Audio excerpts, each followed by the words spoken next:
Look no further. Joining us live this afternoon, Allison Schnelly from the Kaizen Studio Fitness Center. We're talking about the Plyo Box today. This is like anti-gravity. You've taught me to love this thing. Yes, it's a great tool. You know, usually you see athletes using it, and they use it for plyometric training or jump training to work on their explosive power. You really can use it for lots of different things. You don't need to be an athlete necessarily, right? A lot of lower body exercises to lift a little bit. So the first one is going to be the most basic fundamental squat. So you're going to go, feet are wide. You're going to want to sit back. So using the box really to give yourself a guide to sit back to, or a target to sit back to. Don't rest, exactly. Right. You're not using it to just sit on. You're going to sit your hips back, upper body stays tall, lightly touch, and pop back up. And that just teaches you to get all the way parallel with the squat. Once you've mastered the squat, then we can go into Bulgarian split squats. Oh, our favorite here at today's TMJ4. Some of our favorites. So the Bulgarian split squat, you're going to go back leg is elevated. Back leg is going to be right on top of the box. Bar can be on your back. Plate can be in your hands, or you can go dumbbells on your sides. Just start with the body weight to begin, and then work your way up.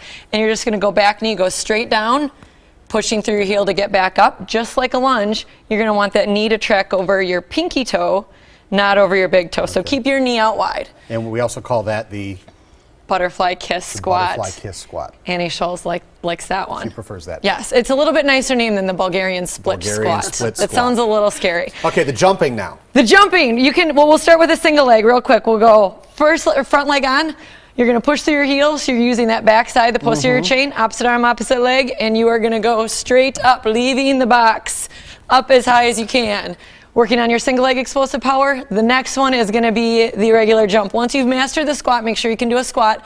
Then you're going to do a jump squat. Watch this. It is going to be squat down, jump up, land on the box, and step off. And you see people doing these on really high steps. You do, yep. And you can you also can start have one low. About half this size that I like to use. Steve usually uses one, right about here.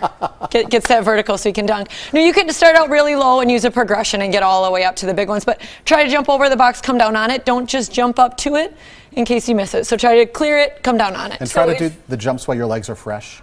Attempt to, yeah. You probably don't want to do it after lots of squatting. And the benefits of this if you're not looking for that explosiveness, if you're not an athlete? The intensity. So the higher the intensity, we talked about that before, the higher the intensity of the workout, the more calories the burn, the faster you're going to see results. So pairing this with a strength exercise would be perfect. You're working on the strength, and then you're working on the explosive power. Something you'd want to use at home, by the way? Or definitely could use at home. Just make sure that you're healthy, you're good knees, and you're using good form. Know what you're doing. Right. Got a question for the experts? Email them. Ask the expert, today's TMJ4.com. You can also leave a voicemail. That number is 9